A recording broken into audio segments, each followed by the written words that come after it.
জাতীয় বিশ্ববিদ্যালয়ের 2024 সালের ডিগ্রি প্রথম বর্ষের ইতিহাস দ্বিতীয় পত্রের পরীক্ষা অনুষ্ঠিত হবে আগামী 3 ডিসেম্বর। আজকের ভিডিওতে এই সাবজেক্টের একটা শর্ট সাজেশন শেয়ার করব, আর সাজেশনটিতে থাকা প্রশ্নগুলো অবশ্যই আপনাকে পড়ে যেতে হবে, কেননা খুব গুরুত্বপূর্ণ প্রশ্ন দেওয়া আছে। আপনারা যদি দেখেন ক বিভাগে প্রশ্ন রয়েছে কিন্তু অনেকগুলা, কেননা এই সাবজেক্টের সিলেবাসটা অনেকটাই বড়, আর সিলেবাস বড় হওয়ার কারণে প্রশ্ন বেশি থাকবে, বেশি পড়তে হবে, তা না হলে তো কমন আসবে না।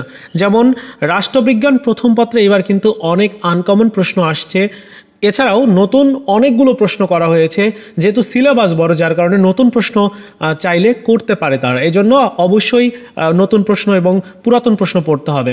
36টা প্রশ্ন ক বিভাগে আছে, খ বিভাগে প্রশ্ন রয়েছে 14টা ভালো করে পড়বেন, এবং গ বিভাগে প্রশ্ন রয়েছে 12টা ভালো করে পড়ে যাবেন।